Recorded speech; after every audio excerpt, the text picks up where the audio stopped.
Steph Curry is the greatest shooter in the history of basketball. Better than Reggie Miller, better than Ray Allen, better than Jason Terry as a shooter, better than his own father, Del Curry. Better, better, better.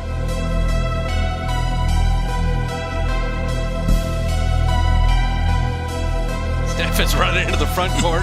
Draymond finds him, another three. Got it! 62! 62!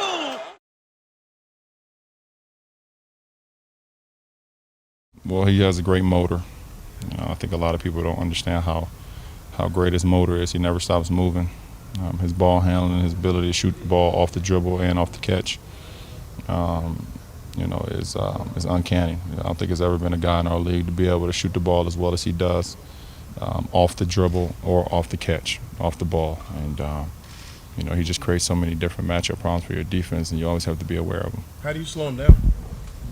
The same way you slow me down. Well, you can't. Kobe, what do you think of when you watch Steph Curry? I see a calmness about him. I see a calmness about him, and I think it's something that a lot of players don't understand. I think the fans, it's very hard for the fans to really understand what I'm saying, because most players don't get it.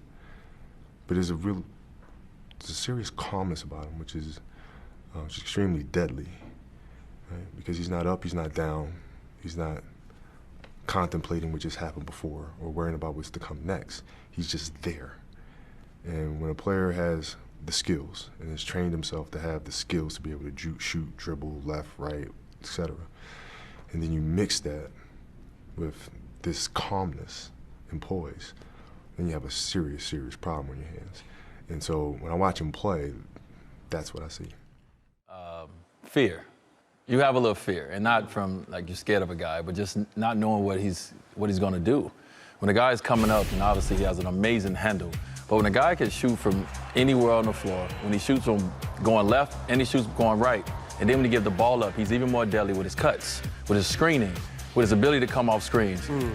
I mean, he's just impossible to guard. So when I watch this guy, I watch him shoot shots, Candace, that I'm like, no, that's not a good shot. And it's like, but for Steph, that is a perfect shot. And so what I love about Steph is obviously all the highlights we see for him coming down, shooting these 50-footers. But what I love about him is his ability to give the ball up, the ability to play off the ball, his ability to pass the ball with both hands, and also his ability to go in there and, like we talked about, he's a great finisher. People don't give him credit because we see the half-court shots that he make, but he's a great finisher with both hands. He takes contact well. So, I mean, this guy's phenomenal. You remember the first time these guys got on your radar? You seeing them play or playing like an AAU or any? I mean, I told Steph this. I was about 10 years old, and our AAU team drove down to Charlotte and played, and it was just one, like, I thought he was white, but he was he was a yellow kid, right? I'm just being real now, right? No, it's good. Like, for real. Like where I come from, like, we don't see that. We don't see the light skinned guys where I come from. It's all like guys like me. So I walk in the gym and this guy just stepped across half court and just pulled the jump shot. I was like, it's not making this. Splash. So when we played him, he had like 35 and he was like 10 years old. And I was like, yeah, who is this? And 10 years later, I was like, wow, that's Steph Curry. And it's crazy how you cross paths with these guys when you're kids and you don't know, and you're just playing the game, and then once you, it's like, wow, it's pretty cool to see him, at that age. I don't know. I mean, we marvel at what he does every single night, but I think part of the package with Steph is that he's so fluid and loose, which makes him great. But it also means some games he'll just throw the ball to the other team, a couple times, and you're like, what is that? And he comes to the sidelines. He's like, I don't know what I'm doing, and but what he does in every area, really, defensively, offensively, is just so forceful that you live with a few turnovers, and you hope that he makes better decisions, which he did in the second half. But the guy is just it's just stunning, really, with the impact he makes. I've never seen anything like it. I mean, there's obviously been so many great players in this league who have dominated, and you think about Michael Jordan immediately, or Larry Bird or Magic, and Shaq.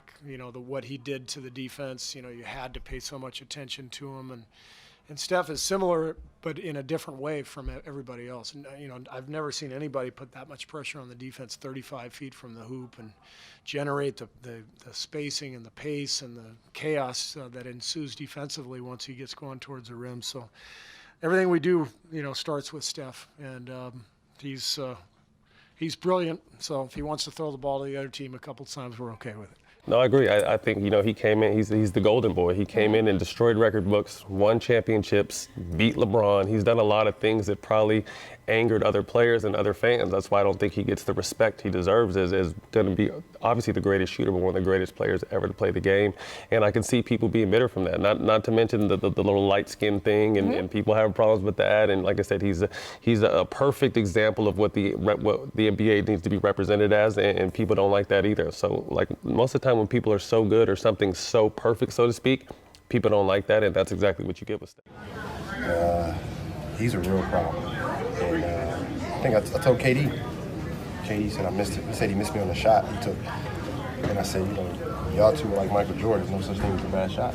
Like, that's for real, and people don't understand the presence they bring to the court, especially on offensive end. What do you think it'll take for him to get that respect over time?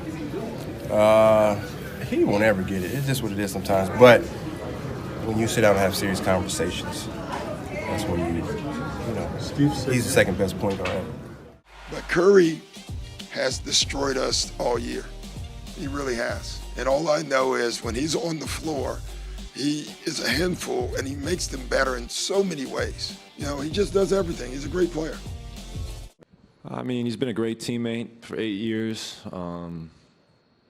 even a better friend.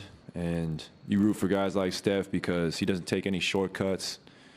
He works extremely hard. He's a family man. And he's just a prime example of what you want your leader to be. A huge ambassador to the community. And hopefully, we can go down as one of the greater backcourts to ever play.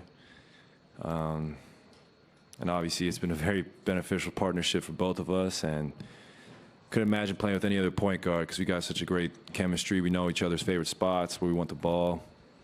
And, I'm just thankful to share the backcourt with him because he's such a selfless, amazing competitor and teammate. I think this is truly a one-off, unless he can force his son to go for his records, because he's the only one that's going to have the DNA to be able to even think about trying to capture this. It's amazing. I mean, you look at how this kid shoots the ball from behind the three-point line.